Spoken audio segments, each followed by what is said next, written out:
Hello everyone, नमस्कार। मु गायत्री स्वागत करुच्ची आपण मो चैनल को। आपण सहित शेयर करुच्ची गोटे रेसिपी जार ना हूँ क्रैब करी, माने ओडिया रे कहूची कंकड़ा तरकारी। एठी मु प्रथमे कंकड़ा को गरम पानी रे सिझे ताको भल भाव धोईकी रखी देइची। एबे सेथिरे आमे लूण हळदी ऐड करबा, तापरे ताको भल भाव गोळी देबा।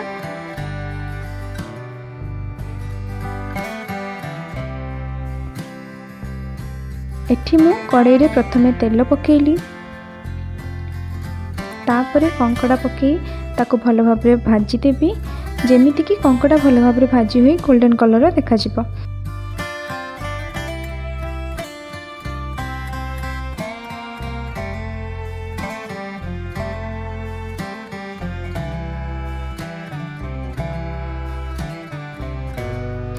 एबे कंकड़ा भाजी हो जाइए, ताको मु गोटे प्लेट रे काढ़ी देबी।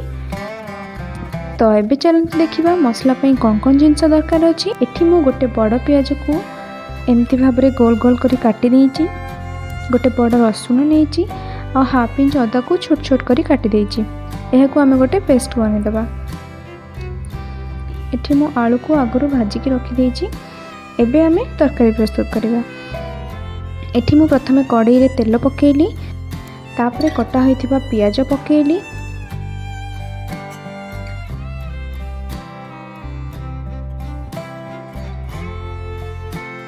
पियाज भल भाव भाजी होला परे सेतिरे मसला पेस्ट ऐड कर देली,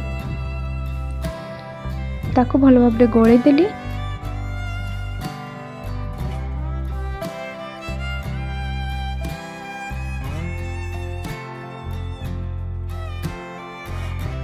आ सेतिरे हल्का पानी ऐड कर देली।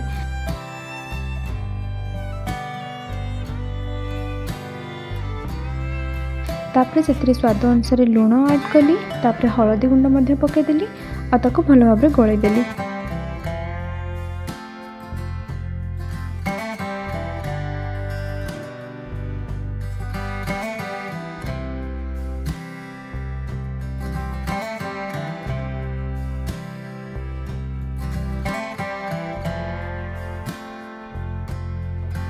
तापरे गोटे टमाटो को काटी रखी एबे सेथिरे ऐड कर देली।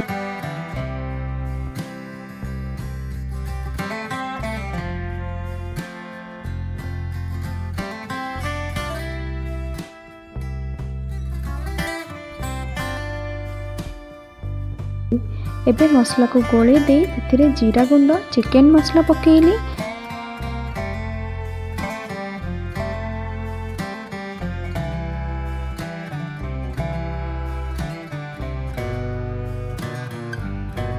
ताको मध्य भल भाव मिक्स कर देली। एबे हल्का पानी दे मसला को भल भाव कसी देबी।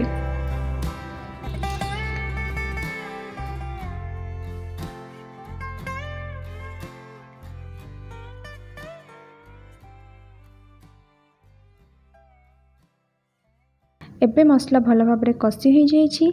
एबे सेथिरे भजा होइतिबा कंकड़ा आ आलू को पके देली। एबे ताको किछ समय पर्यंत कसी देबी, जेमति कि मसला भलरे मिसी जिवो।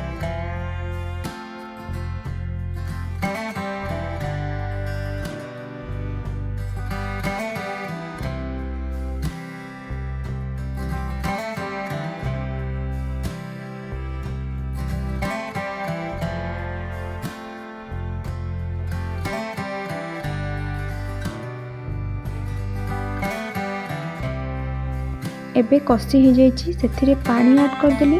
आपन को जेतिकी झोल दरकार सेही हिसाब रे आपन पानी ऐड कर परिबे।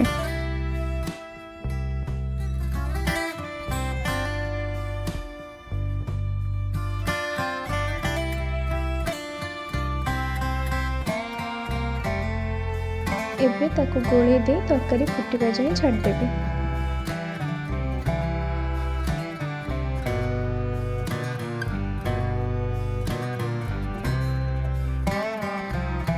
एबे आपण माने देखि पारथिबे तरकारी पूरा पूरी हो जाइए। एबे ताको गोटे बाउल रे सर्व कर देबे। आशा करूची मो वीडियोटी आपण मानकु निश्चित भल लागिथिबो। जदि भल लागिथिबो ताहेले मो वीडियो को लाइक करिवे, शेयर करिवे एंड मो चैनल को सब्सक्राइब करिवे। बाय।